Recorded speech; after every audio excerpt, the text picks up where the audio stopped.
This show is sponsored by Salt and Pepper Bakery Cafe at 81 Holland Street in Davis Square, Somerville. Bakers of breads and pastries and home-cooked meals to eat in or take out, also with full-service catering.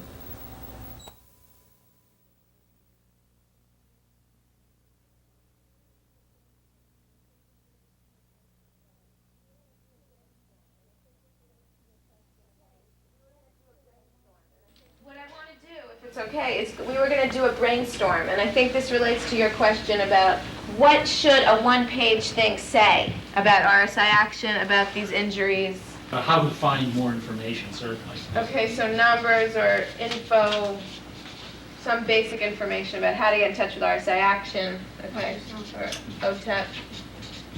Inform them of the symptoms that they might be experiencing. Let's try to have some people who, have everybody say one thing would be good, because I know, or try to do that. I mean, everybody has something. I think it has to get attention. See, I was aware of these things, but I thought it wouldn't happen to me. I think it has to be something other than computers can hurt you. I mean, I would read that, but I would just ignore it. This is going to have to be worked on. Yeah. This is just a I brainstorm. guess I think what's important to the people who are resistant to the idea It can happen to is you. that the early warning signs. See, I was having a lot of symptoms for a couple of years and didn't even know it, even though I had friends who had the same problem. I mean, Okay. odd as that may seem. All right, good. What did you say, Lois? I was trying to speak for you, but I'll speak for myself, which is it can happen to you, trying to get through the denial. Although that sentence itself was met with resistance, you know. I mean, that it would have to be more. However you phrase it. Yeah. Okay. Sneakier. Anybody else? Sneakier, yeah. Like maybe it's already happened to you. Kim? I found my injury wasn't just computers, it was repetition. Right. Yeah. And so we could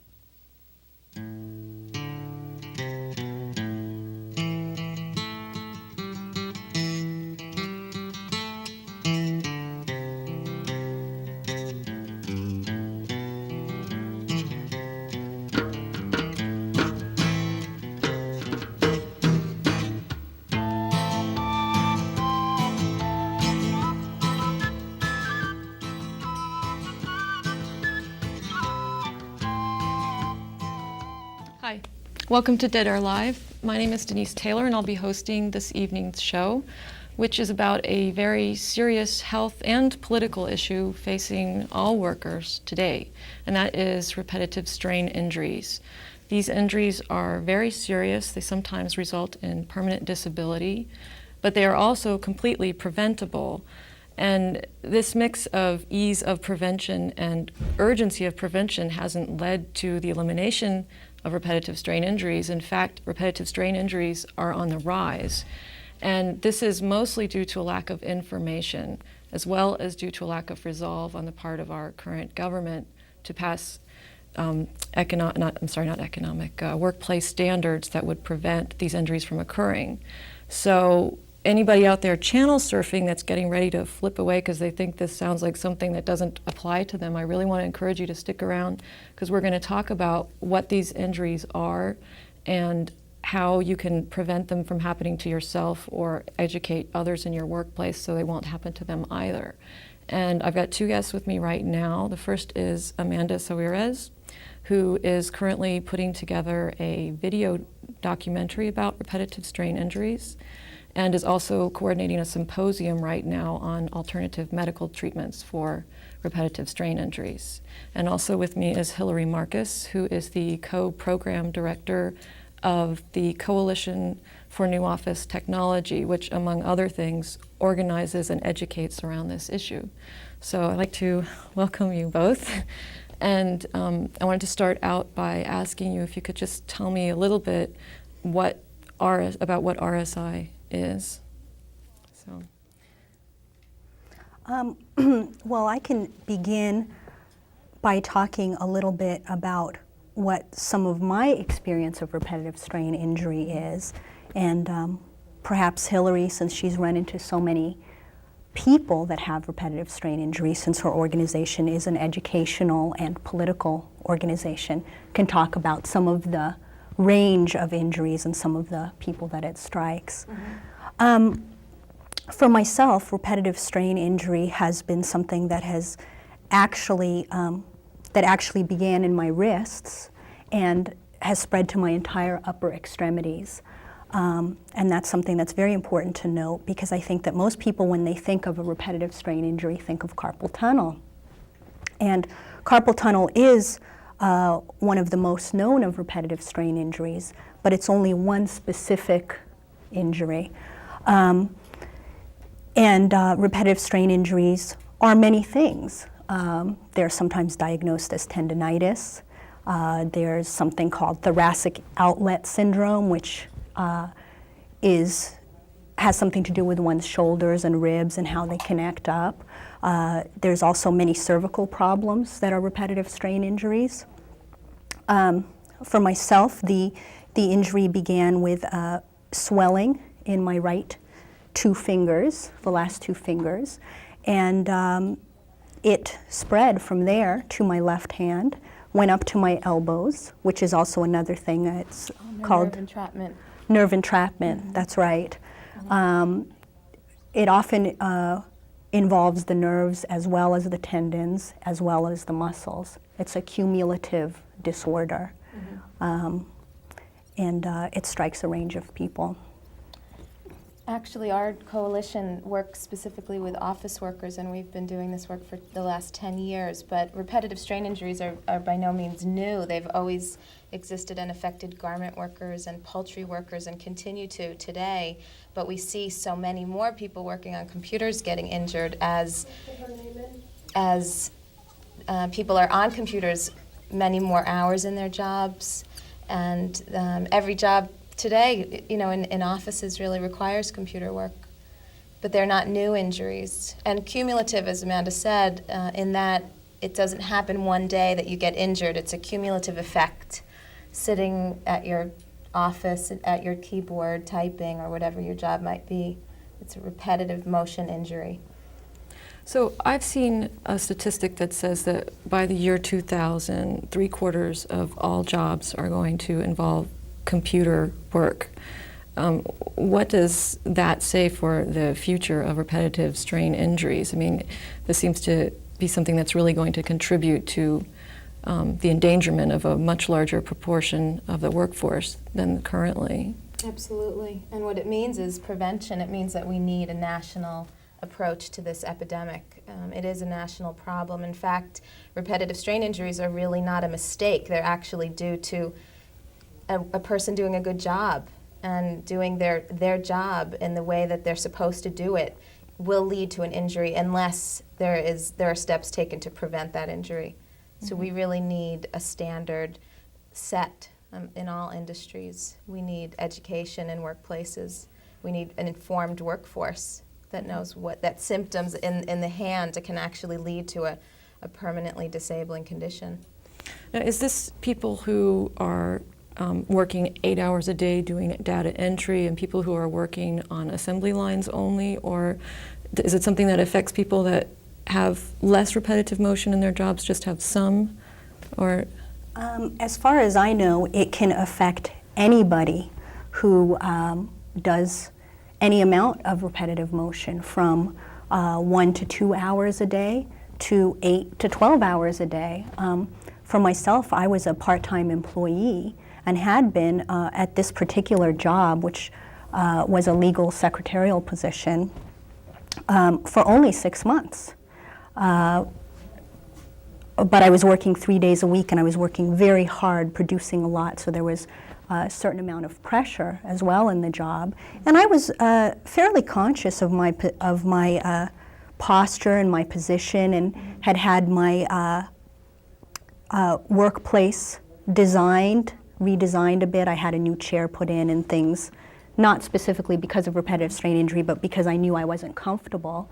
And yet I came down with this injury because I wasn't aware enough that I needed to take lots of breaks, that I wasn't aware of all of the steps that were involved. So it's very important to know what you need to do to prevent it. And there are several things that can be done, but it's in the nature of the design, not just in postural Right. set Well, up. that really is a good way to introduce the word and the term ergonomics, which is designing a job to fit a person. And it's not only the office design and the way that someone sits, but job design, which means the structure of your job, if you're allowed to take breaks and how long that break is away from the computer in this case, how you're supervised, how much stress you're under. All these are factors in preventing injury. It's not solely furniture and things that you can buy, but job descriptions. And that is often the harder part of the equation to address. Okay. We're going to go to a tape now, which is a tape of a testimonial that was given by a injured carpenter as to how RSI has affected her life. And this will help us to understand a little bit better that these are not simply minor pain injuries, but they can really disrupt everything about how you live. So why don't we go to that tape now?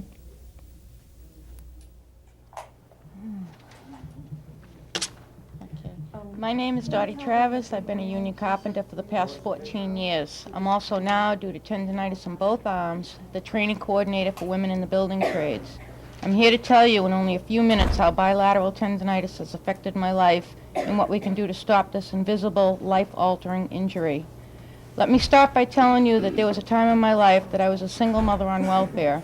I've always been a hard worker, so having to accept welfare checks was a crush to my pride. In the welfare office, they had a poster about women in construction.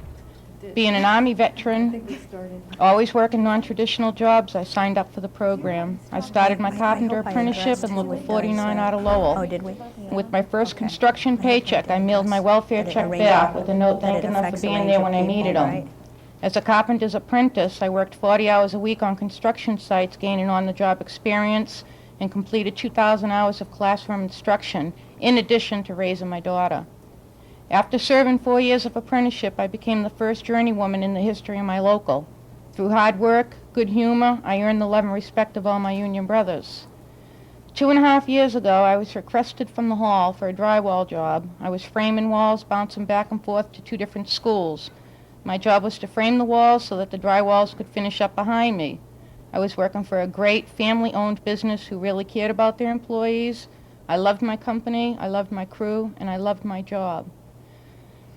When my right arm started getting pins and needles to the point that it hurt so bad, I would wake up at night, and I asked the guys during coffee break if it ever happened to them. I thought using the metal snips on the metal studs was just making me stronger.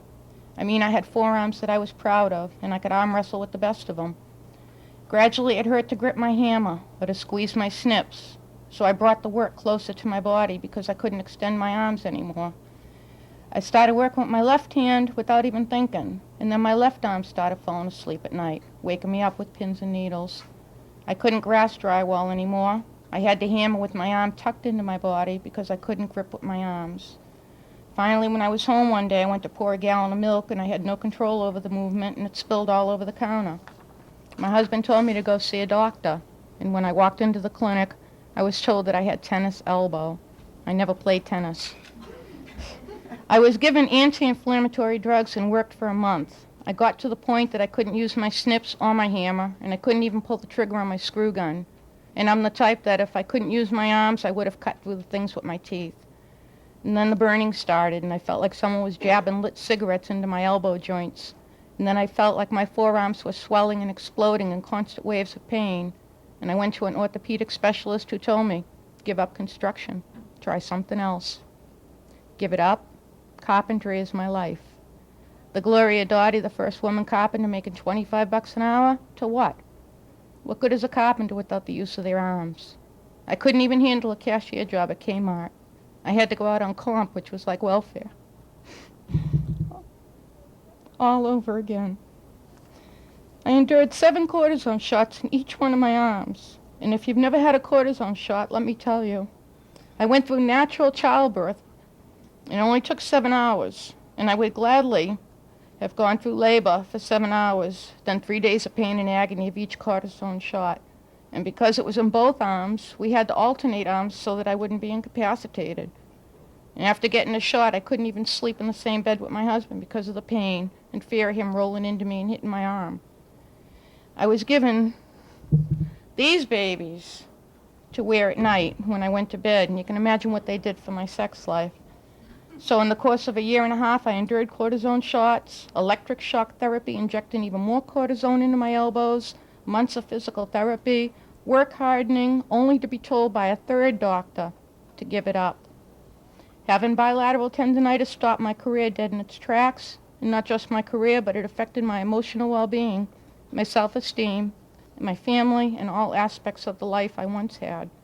Simple things like brushing your teeth, washing and brushing your hair, wiping your bum, changing a tampon, getting dressed, housework, driving, writing, they all need the use of your arms. Typing, driving, lifting a cup of coffee to your lips, tying your bootlaces, simple things that caused extreme pain. I had to quit grooming dogs. I had to give away my beautiful Afghan hound because I could no longer brush out her beautiful fur. I had to quit my part-time job as a receptionist at the veterinarian clinic because I couldn't pull the file and drawers open. I couldn't hold the dogs, and I couldn't do the regular things in the office. Gone was the activities that I love so much to do. A day hike for me was scaling Mount Katahdin in only 10 hours. I couldn't paddle a canoe down the Saco River. I couldn't ride a horse because I couldn't pull the reins. I couldn't grip a wood burner, write with the pen without feeling pain. Using scissors, sewing, pulling wet clothes out of the washing machine, vacuuming, cooking, even pouring a cup of coffee caused burning and pain. What can you do without using your arms? Even walking, you swing your arms, and it causes pain. And slowly I drifted into a real deep depression, feeling useless and a burden to my family, who had to do all of these things I used to do. My husband had to work more hours to make up for my lack of a paycheck, and my daughter had to help me get dressed. My buddies would come over to do the work on my own house that I could no longer do. Jobs that I would have done with pride and craftsmanship now had to be finished out of necessity when they had the time. As a teen group leader for my daughter's 4-H group, I tried to explain why I couldn't canoe, couldn't mountain climb, and I couldn't work on the float for the parade, and the embarrassment I felt at them calling me a chicken because I couldn't pull myself up the ladder for the high ropes course. They just couldn't understand what tendinitis was, and I'm not the type of person to complain about the pain. I just endured and went on. Because you see, tendinitis is an invisible injury. People don't understand how it affects your life because they can't see the pain.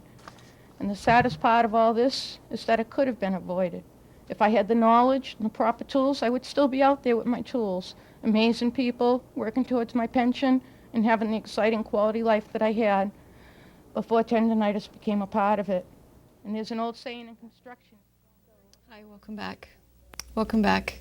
So after seeing that tape, you can understand a little better why this is really an issue that's not to be ignored.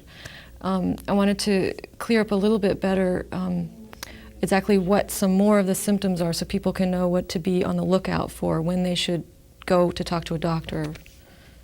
So. Well, just really quickly, what we find in doing workshops and trainings for office workers, that people complain of numbness, tingling, swelling sometimes, as Amanda mentioned, finding these symptoms at night, in the middle of the night, waking up with a totally numb arm and not associating it with work because it's not happening. The pain is not necessarily happening at work. Mm-hmm. Muscle fatigue, which is, for instance, when you're washing your hair, you just can't hold up your arms. Mm-hmm. Even to do something like that, you feel that you just have to let your arms down. And muscle weakness, where you just can't open a jar that you knew you could open. People drop things, all kinds of mysterious things happen, and they're all symptoms of repetitive strain injuries. Mm-hmm. I just wanted to add that that the symptoms change a lot too. That's right. So it's important to think about if some of these things are happening even sporadically here or there. The one thing I would really want to tell people is, as soon as you start getting any pain, because for me, I had been having pain for 6 months that I ignored because I thought it was minor.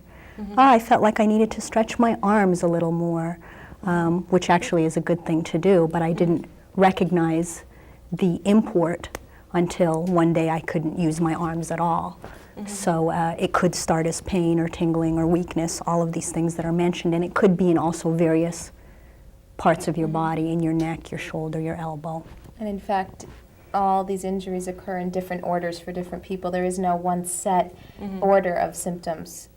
And so it's important to listen to your body. Now, what about people, I've talked to a number of people who have said, oh, I have this pain in my arm, I've had it for 10 years, it comes and goes, it's nothing, I don't need to worry about it. What would you say to someone in that situation? Should they see a doctor? We encourage people to see first an occupational health doctor or specialist to create that connection to the fact that this is a work-related injury, and then to pursue a path that can often be very frustrating, but it's important to try to find a treatment that helps each individual. But yes, in fact, the symptoms often become worse and worse. It's not, I don't think it's as common that someone would have the same symptoms for 10 years. They do come and go, but there's usually a progression unless treated. So neglecting these injuries is what leads to something like we just saw on the tape with Dottie. But I want to ask then, so say you've got these symptoms, you're aware that this is serious, you have to do something about it. What happens when you get to the medical profession? I've heard that there's just as much of a lack of information among doctors as there is among employers and employees. And yes, well, unfortunately, there is a lack of information, and I can attest to that myself. It is critical to pay attention to these injuries as soon as they come up. For myself, when I woke up with a swollen hand, I didn't think that much of it, but by the next day it had really exacerbated. So I did go to see the doctor, and they just said to me, oh, perhaps you should take the rest of the day off, and here's a splint for you to wear, which was shocking in and of itself to me, and take some anti-inflammatory pills. That was the beginning, but they didn't really inform me too much about how to continue at that point. I was, I'll give you a little, is it appropriate to give you a bit of background? Sure, go ahead. Okay. So after that, this was my HMO. After that, I was referred to an orthopedist, and this was 2 weeks from that date. And in the meantime, I had excruciating pain. I couldn't turn a doorknob, brush my teeth, tie my shoes, zip up my pants. So I tried to get in earlier, and I was unable to do so, although I protested that I was completely incapacitated.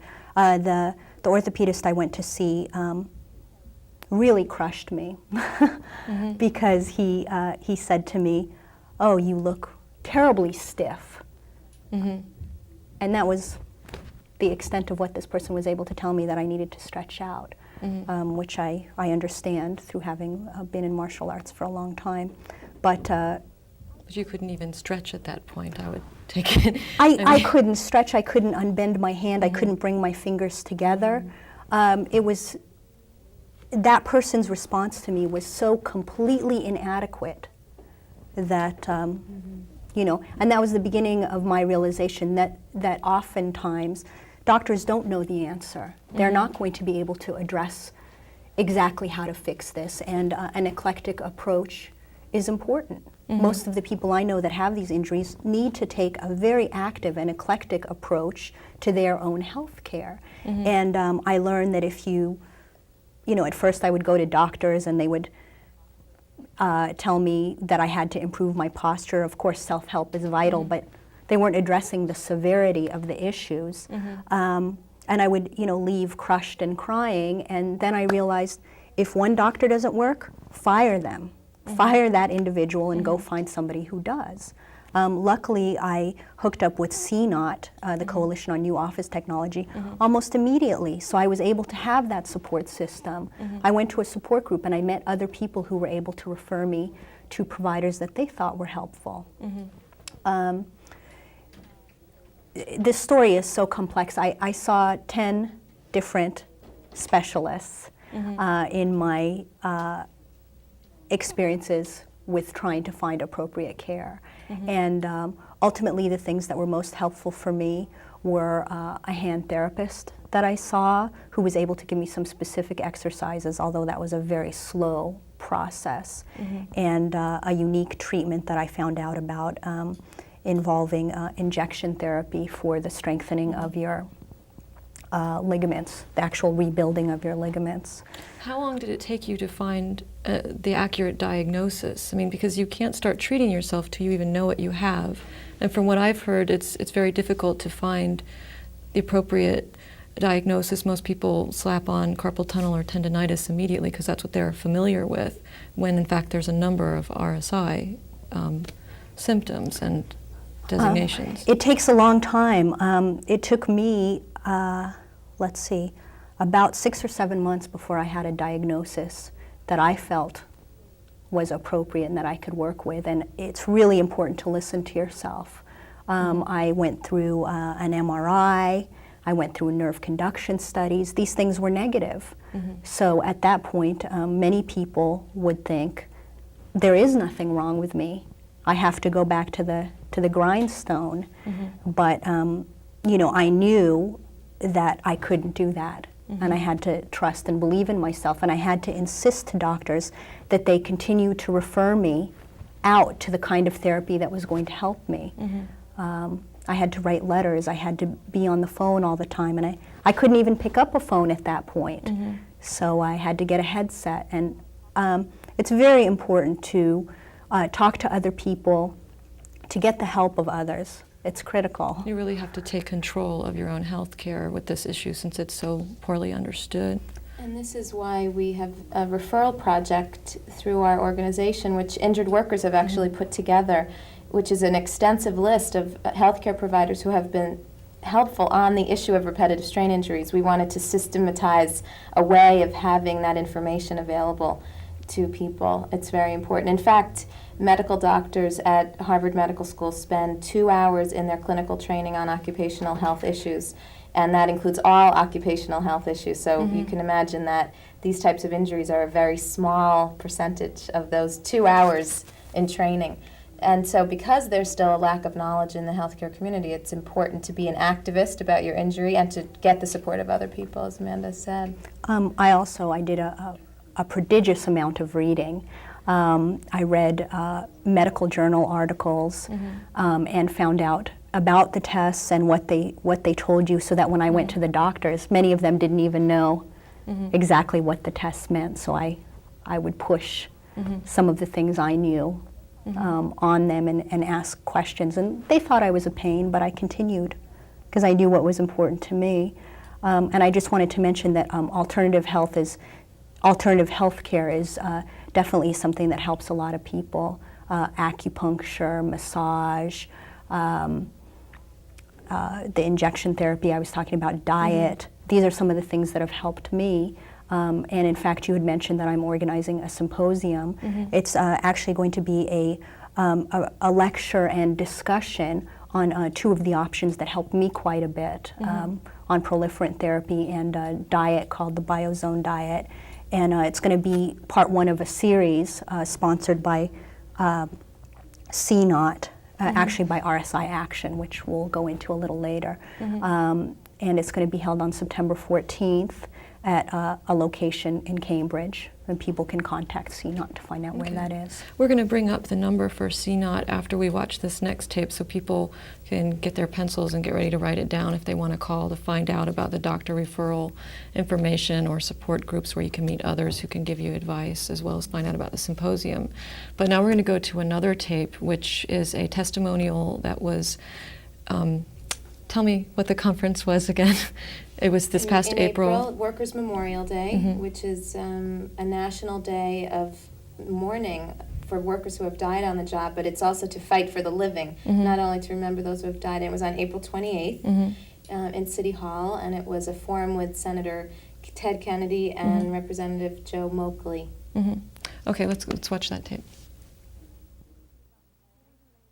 I came here to speak to you about computer-related repetitive stress injuries, or computer RSIs, and why I support the Federal Ergonomic Protection Plan. I'm not an expert on either topic, but I can say this. Computer RSIs are injuries that anyone using a computer can get. They are injuries that can permanently disable, make everyday personal tasks impossible, and take away the ability to work. The good news, I believe, is that OSHA has presented a draft proposal for a federal standard aimed at preventing RSIs. I'm all for the enforcement of a strong ergonomic protection plan because as increasing numbers of Americans spend more hours per day working by computer, the number of workers who become disabled by computer RSIs will also increase, and this will eventually cripple the America's prime workforce. Computers are everywhere, they're involved in everything, and they are here to stay. And the computer-used workplace does have a disabilitating hazard. And I can say this because I'm a victim of that hazard.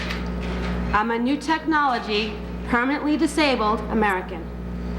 And what distresses me the most is that I did not have to become disabled. I used to work happily at my job, spending as much as 32 hours a week on the computer. Oftentimes I was talking on the phone, calculating figures, and taking handwritten notes at the same time I was performing data entry. I was a computerized, clerical, customer service type of employee in a production environment, which meant that my tasks were repetitive. I worked at a desk that was too high, so my keyboard was much too high. The armrests on my chair got in the way of my elbows. My monitor was too low, and my feet did not touch the floor. These are common computer workspace problems. I enjoyed my job, and I miss it. When I was working, I kept a smile on my face because that meant I would have a smile in my voice, and that was what the customer would respond to best. Over the course of the 4.5 years that I performed my job, my smile became darted with concern as I repeatedly attempted to make myself more comfortable at my workstation. I thought I was just tired and sometimes overworked due to staffing changes, but then actual pain set in. I started to show up in my fingers. I had difficulty braiding my daughter's hair, brushing my teeth, scrambling eggs, or sometimes even eating. The list goes on, but nothing got more alarming than when I started to drop things. That is when worry set in. I had lost almost all of the feeling in 3 of my fingers, and that explained why I was retyping the 5, 3, 6, and 9 keys 2 or 3 times on my keypad before the data was being entered into my computer. I have been diagnosed as having upper right thoracic outlet syndrome with regards to the ulnar and median nerve branches. In short, damaged muscles and nerves that no longer give the correct stimuli to my fingers, but can render pain across my chest and down or up my arm from my earlobe to my fingertips. I'm the first documented case of RSI for my employer, and because I have become disabled, I was able to request physical accommodations for me under the Americans with Disabilities Act. However, by the time the requested accommodations were supplied, I was no longer able to do the tasks of my job. I am restricted from jobs that require fine motor coordination. Therefore, I do not have a job. I have children, I have a home, I have medical bills, I have insurance premiums, I have daycare. I used to contribute to a family that required 2 incomes just to survive. Now all I have is computer RSI. It doesn't fit well on a resume, and especially on a resume that professes automated administrative skills. What good are skills when you can no longer perform them? That smile that had carried me through the most hectic days, now it's buried under fear. I worry about whether I will ever be employable again, and what will happen to me, and what exactly is it that my body can do. I consider myself blessed, and I'm thankful to be supported by Local 285 and my employer who is working to return me to work. However, many Americans do not have employee-sensitive employers, and they do not belong to a union. Their fate is more likely to be less fortunate than mine. I never would have thought that sitting incorrectly at my workstation could bring me unemployment or force me into poverty. Workers' compensation provides enough for my $125 a week daycare bill so I can return to work, that is when work is found. And it puts about $29.87 worth of groceries in my cabinets for the 7 people who eat at my table 3 times a day. And to comply with the system, I'm not allowed to earn any other income. I praise the Lord for my family, especially my mom, Because if it wasn't for her, I would be out there trying to collect unemployment, disability, Social Security, or aid for families with dependent children, or panhandling just to keep the roof over our heads. The situation could have been prevented, but instead I've been out of work for 9 months and 8 days, and it's been a waste of time and money for my employer, because all we needed was a little bit of prevention and a splash of awareness.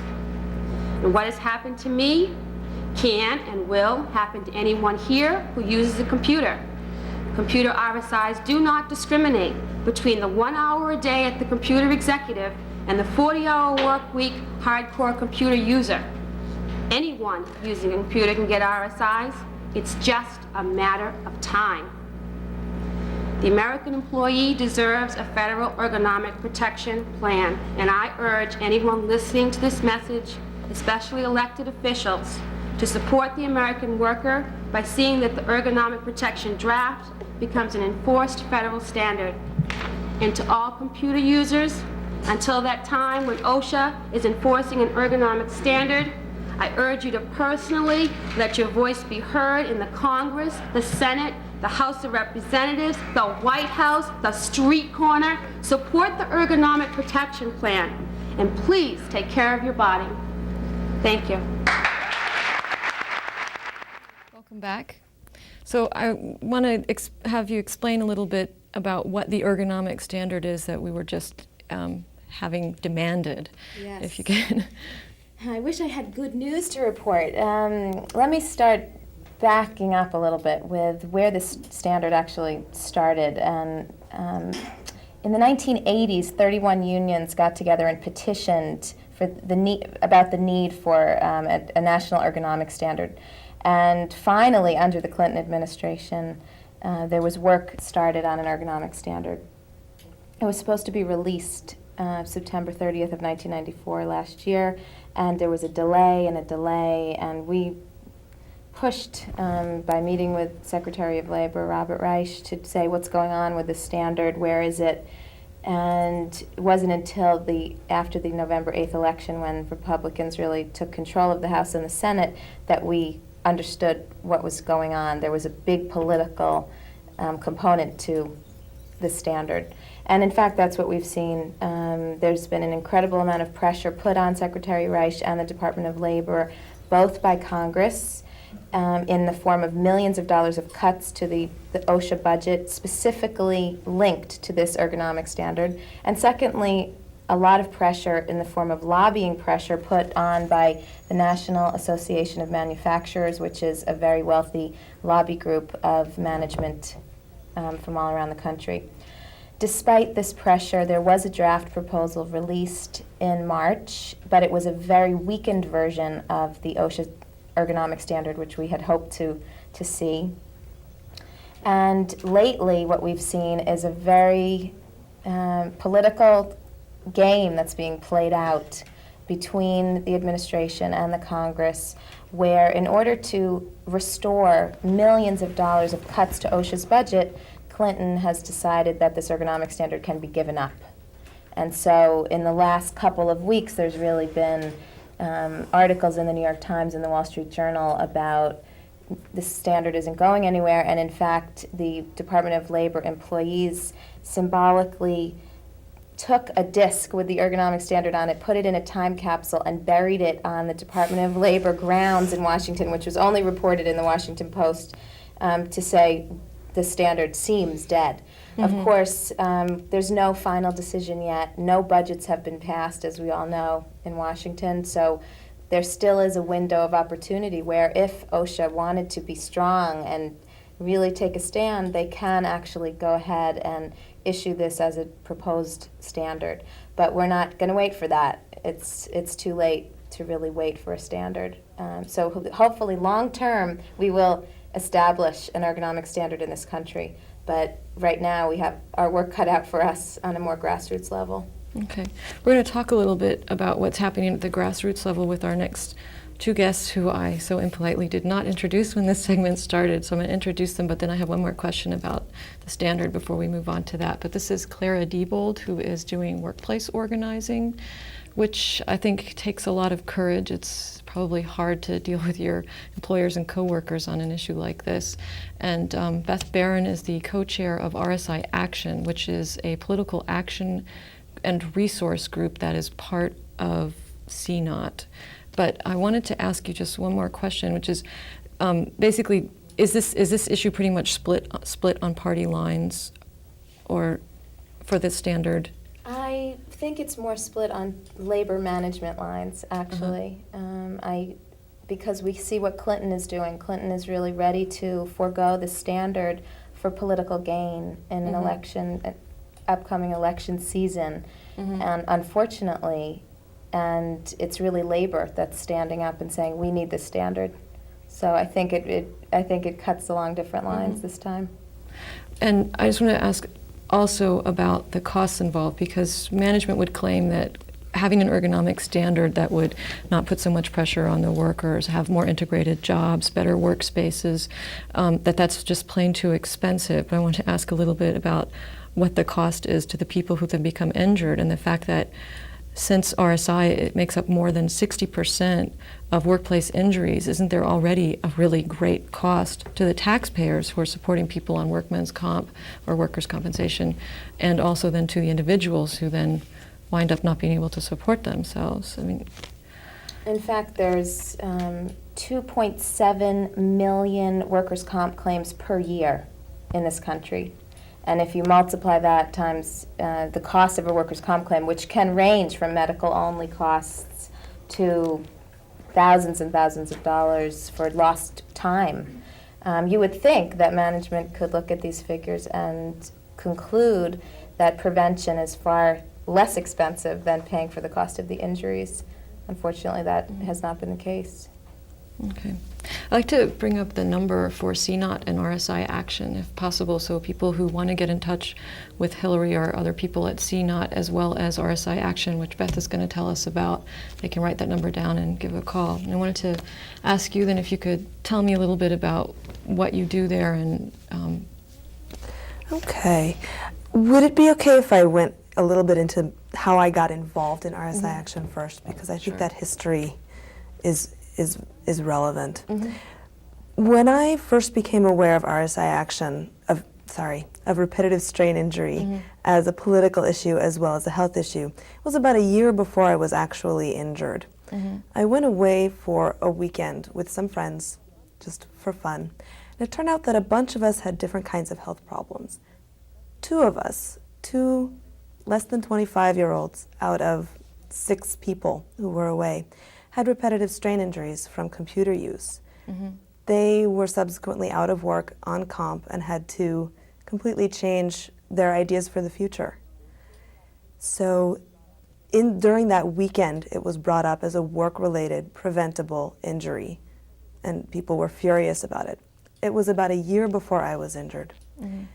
Then I got injured, and a little bit while later hooked up with CNOT, with the Coalition on New Office Technology. And they were just starting to have the idea of organizing RSI Action. At that point, I was losing weight because it was difficult to eat and it was difficult to cook. So I was out of work and unable to look for work. So I had 2 choices. I could get really depressed or I could get really political. So I got really political and started talking as I gathered information to take care of my own injury and my state of mental health. I talked to a lot of friends about it, and I found 2 really frightening things that were going on. The first one was that a lot of very young people were starting to get repetitive strain injuries. People 25 and under were losing the use of their arms. These are people who are young on the workforce. A lot of them were temporary workers, because that's how a lot of people start out now. They're temporary workers, which means they don't have insurance. they're unprotected. They don't have compensation. Yeah. So, and the second thing that I found happening was that it was becoming normalized.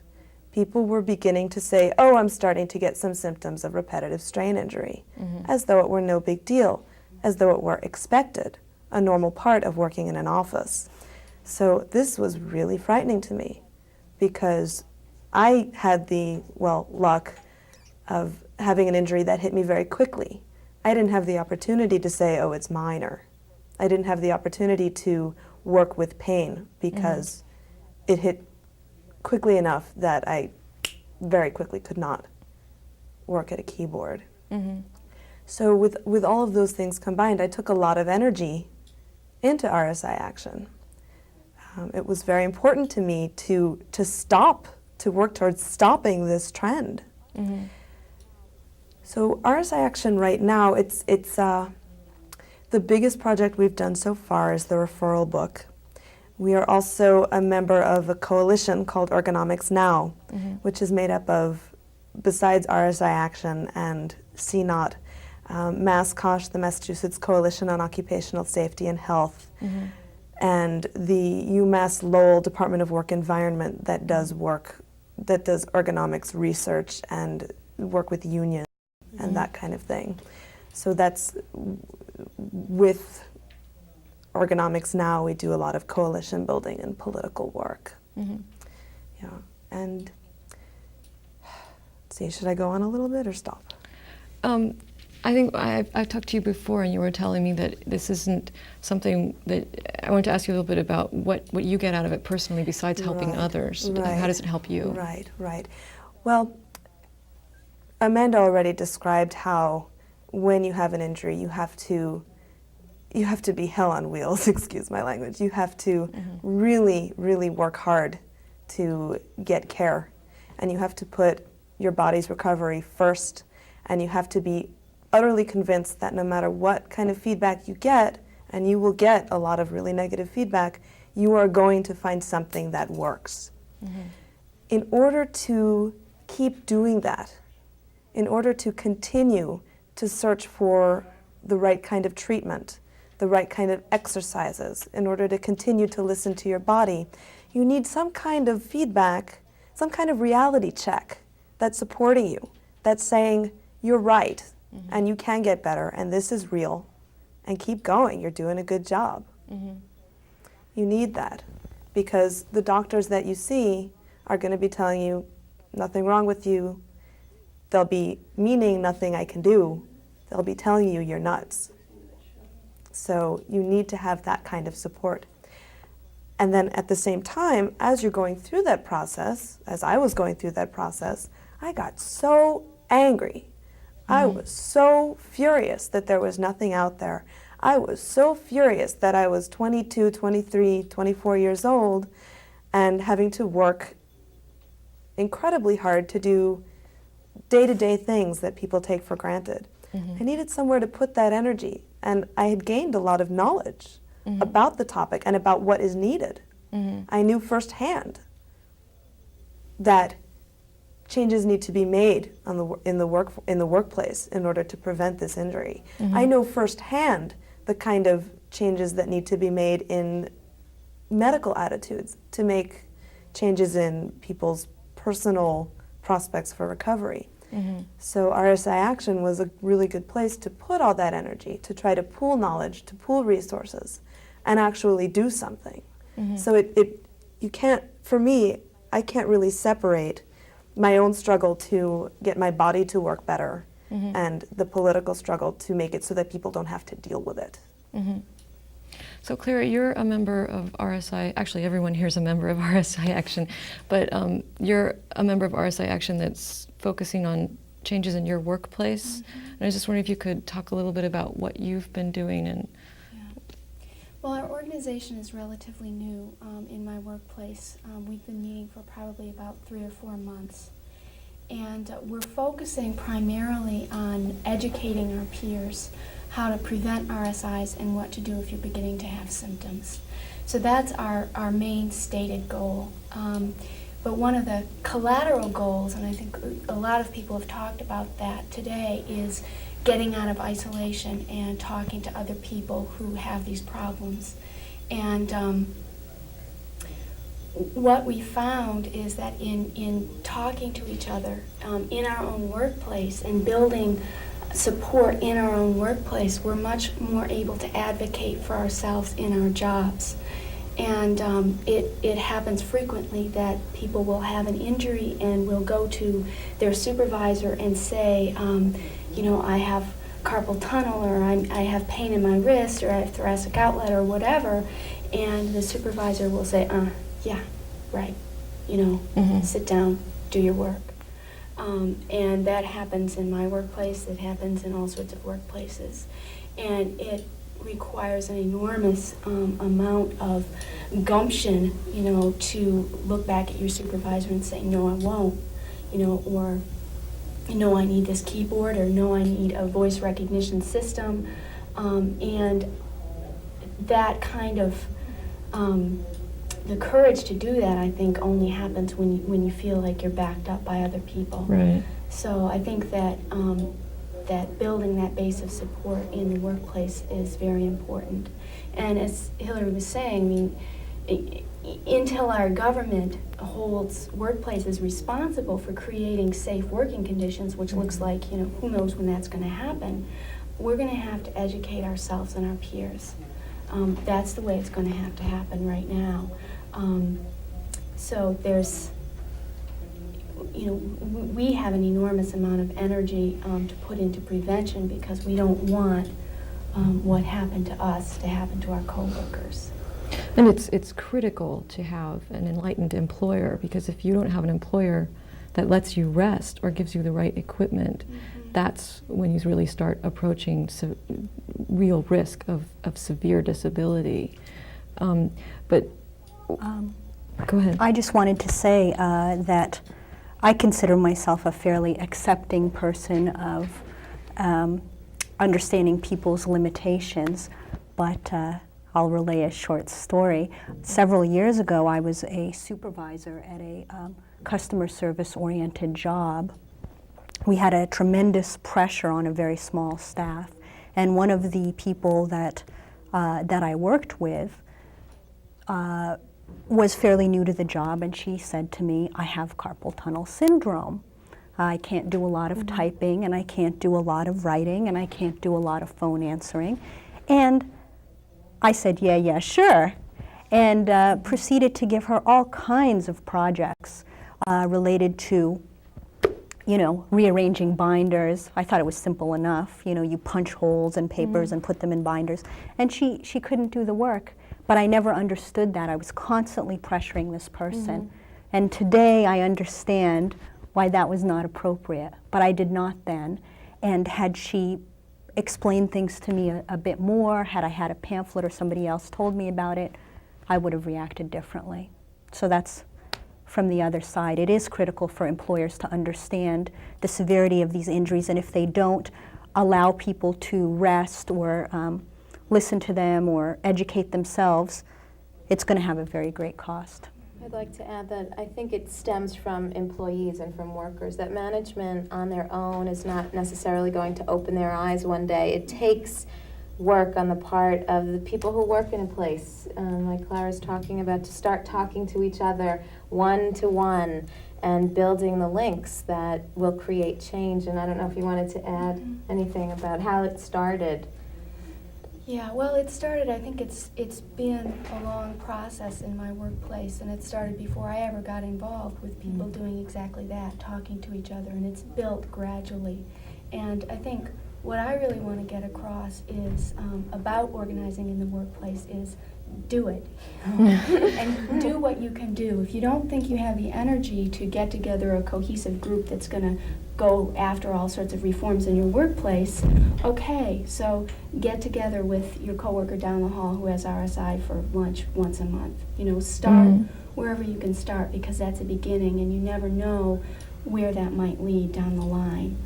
So I think it's very important to just go after it, get out of isolation, and you know, trust that what you're doing can have an impact on other people in your workplace. Is there any kind of protection for someone who's afraid to speak up in their workplace? If you start letting your employer know that you have this partial disability or that you want to educate other workers. Is there something to protect people doing that from retaliation if the employer doesn't want to know about it? The ultimate protection is a union, a union contract, and having the protection of a union. Short of that, it's documenting all your activity and being as public as you can so that you have that protection. It is scary, and employers often take retaliatory measures, but the best long-term solution is to have a union to protect you. Yeah, I just want to bring up, not a whole lot of people are unionized right now. How many people are in unions right now? It's a much smaller percentage, under 15% of the workforce. Right, so that means that people who are organizing in their workplace who are not unionized have the bulk of the work right now. Okay, so I think that we have a little bit more time, and I wanted to, if possible, bring up a couple of phone numbers. If it's not possible, then we'll just run them with the credits. And those two numbers are, the first is for the Assistant Secretary of Labor. Can you explain a little why people should call him? I would say call Joseph Deere to tell him that we need the standard now. It's not too late. Let's have that standard out in public. If we had a standard, we wouldn't have to worry about enlightening our employers as much, probably. And I also, if possible, there's a second number that needs to come up too, which is a toll-free number sponsored by the AFL-CIO that you can call your... Oh, I should say the numbers.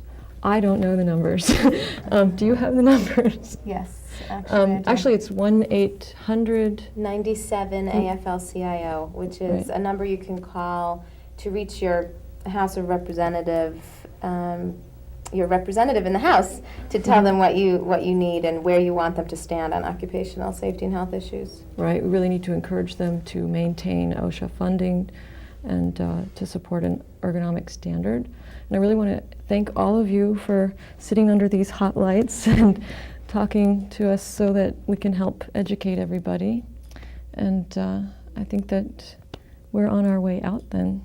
Thank you for organizing it.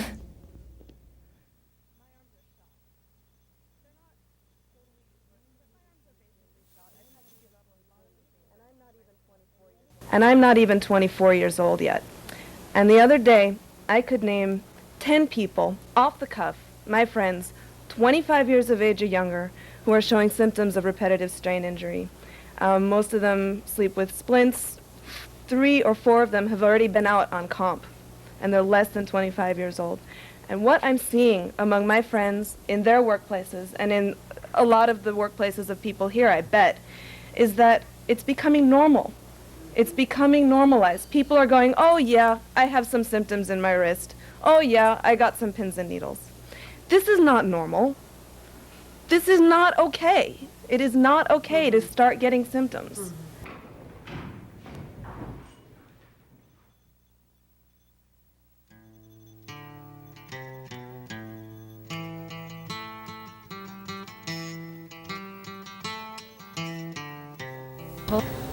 This show is sponsored by Salt and Pepper Bakery Cafe at 81 Holland Street in Davis Square, Somerville. Bakers of breads and pastries and home-cooked meals to eat in or take out, also with full-service catering.